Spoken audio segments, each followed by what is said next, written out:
돈이 없으니까 경매로 집을 사지. 불쌍하다. 여러분, 이런 댓글 보면 어떤 생각이 가장 먼저 드시나요? 정말 경매로 집을 사면 불쌍한 걸까요? 오늘은 이 댓글을 주제로 이야기를 해보려고 합니다. 경매가 정말 돈 없는 사람들의 선택일까요? 아니면 부자들도 경매를 할까요? 저 역시 처음에 좀 궁금했던 부분이 있었고, 부자들도 경매를 할까? 이런 생각도 했었기 때문에 관련해서 이야기를 해보면 재밌는 영상이 나올 것 같습니다. 제 지인 친구 이야기 한번 해보려고 해요. 이 친구가 경매를 통해서 집을 샀어요. 어느 날 갑자기 저한테 와서, 야, 나도 집을 사고 싶은데 대출이 너무 부담스러워. 그때가 한 5년 전이었기 때문에 부동산으로 치면 굉장한 상승기였던 시기였습니다. 그래서 너도 나도 집을 사던 시기였었고, 제 친구도 신혼집을 마련했고 결혼을 해야 됐기 때문에 집이 필요한 상황이었어요. 그래서 저한테 그런 물음을 했었고, 저는 제 나름대로의 어떤 조언을 해줬죠. 그리고 그때 저는 경매에 한참 미쳐 있었기 때문에 경매를 추천을 했습니다. 야, 이런 재테크 방법이 있는데 이건 어때? 그러니까 친구가 저한테, 에이, 경매 그거 힘든 거 아니야? 라고 물어보더라고요. 저도 처음에 그런 생각을 했고, 아마 경매를 처음 접하시는 분들은 이 생각을 많이 하실 거예요. 위험하지 않을까? 뭔가 내가 물건을 낙찰받더라도 물어줘야 되는 돈이 있지 않을까? 이런 생각들을 많이 하실 것 같은데, 제가 친구에게 경매에 대해서 차근차근 이야기를 해줬습니다. 경매가 그냥 싼 물건을 아무렇게나 사는 게 아니라 절차를 잘 이해하고 접근하면 시세보다 훨씬 월등히 싸게 살 수 있는 재테크 방법 중에 하나야.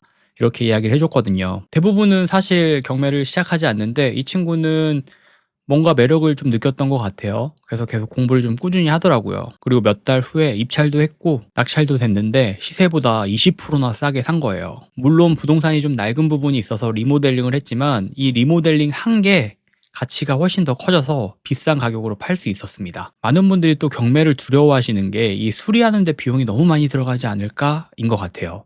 하지만 이 수리라는 게 생각보다 그렇게 큰 돈이 들어가지 않고, 내가 실거주야 하는 게 아닌 뭔가 빌려준다라고 하면 들어가는 비용 자체가 굉장히 적어지거든요.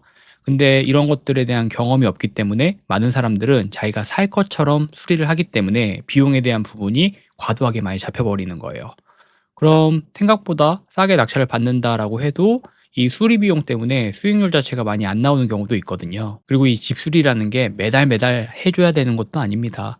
한번 수리를 하게 되면 뭐 화장실 같은 경우는 5년에서 10년 뭐 이렇게도 충분히 거뜬히 쓰기 때문에 우리가 생각하는 매일매일 어떤 수리를 해줘야 된다라는 거는 조금 부정적인 이야기가 될 수가 있습니다. 그리고 이 친구는 꽤나 큰 수익을 받고 그때 생각했던 그 집보다 훨씬 더 크고 좋은 집으로 이사를 가게 됐어요. 여러분들은 이 친구 이야기 들으니까 어떠신가요? 정말 경매는 돈 없는 사람들만 하는 걸까요? 아니면 기회를 잡은 사람들의 선택일까요? 경매의 원리와 오해에 대해서 간단하게 이야기를 해보면 도움이 조금 더 되실 것 같아요. 일단 여러분들은 경매하면 어떤 이미지가 가장 먼저 떠오르시나요? 힘든 사람들의 마지막 선택? 사실 그게 다가 아니에요. 경매는 법적으로 정해진 절차를 거쳐서 정상적인 거래로 진행이 됩니다. 절차를 한번 차근차근 설명해 볼게요. 최대한 쉽게 이야기해 보도록 하겠습니다. 경매 물건이 나오는 이유는 보통 집주인이 은행 대출을 갚지 못하거나 세금을 체납했을 때 법적으로 매각되는 경우가 많아요. 그러니까 싸게 나오는 이유는 주인이 마음대로 가격을 정한 게 아니라 법원이 절차에 따라 진행을 하는 거죠. 자, 그리고 다음 단계 감정가 선정과 입찰 절차에 대해서 이야기해 보도록 할게요. 법원이 먼저 그 집이 얼마 정도의 가치를 가지는지 감정을 합니다. 그게 첫 번째고, 이 감정가를 기준으로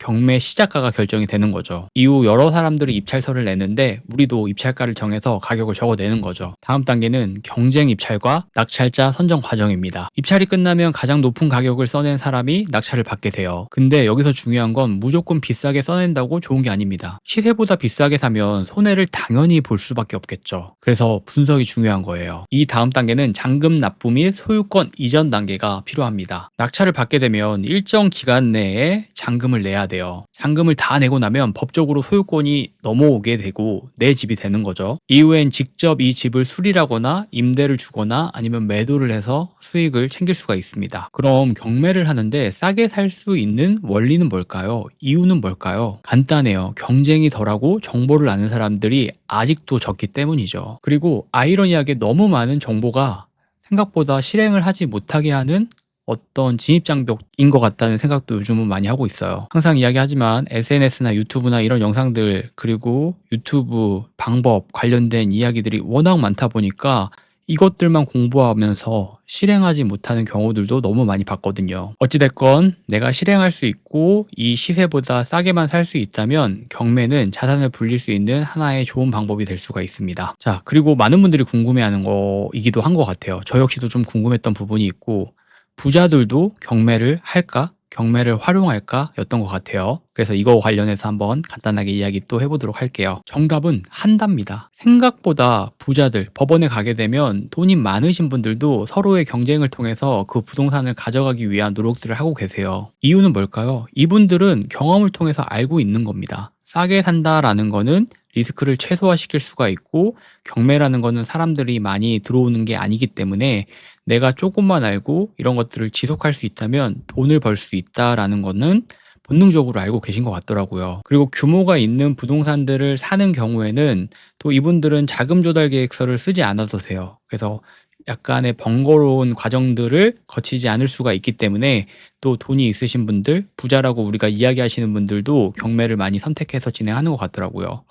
막 정말 법원에 가보면 막 50억, 100억 이런 물건들 누가 입찰해?라고 하는데 막 10명, 20명씩 서로 경쟁을 통해서 가져가는 걸 보면, 아, 진짜 대한민국에 돈 많은 사람들도 많구나. 그리고 또 그들도 어떤 서로의 나름의 경쟁을 하고 있구나. 이런 생각들을 많이 했던 것 같습니다. 그래서 결론을 한번 이야기해 볼 건데, 경매는 돈 없는 사람들이 하는 게 아니라 돈을 더 효율적으로 불리기 위한 방법 중에 하나라는 거예요. 그럼 이걸 너무 부정만 하지 말고 어떤 사람들이 어떻게 돈을 벌고 있을까? 이런 것들에 대해서 생각을 해보면 지금 내 상황과 내 조건에 맞춰서 또 좋은 방법이 될 수도 있다고 저는 생각을 하고 있습니다. 저는 경매 얘기를 항상 하지만 모든 사람에게 경매가 맞다라고 생각하지는 않아요. 경매가 맞는 사람도 있고 맞지 않는 사람들도 있겠죠.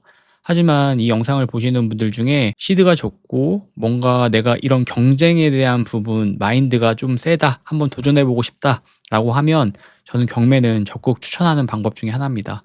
이 경매라는 걸 하게 되면 다른 뭐 재테크, 뭐 주식이 됐든 코인이 됐든, 그리고 또 부동산에서도 여러 가지 이 부동산을 하는 방법들이 있잖아요.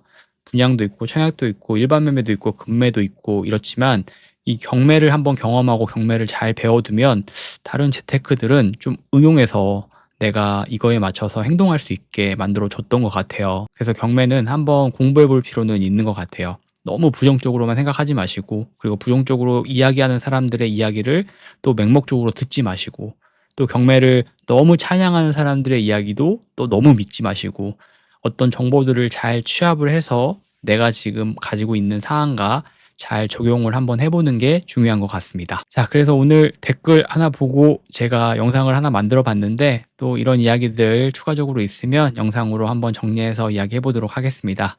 오늘도 영상 봐주셔서 감사하고 내일 또 좋은 영상으로 돌아오도록 하겠습니다. 감사합니다. 고맙습니다. 들어가세요.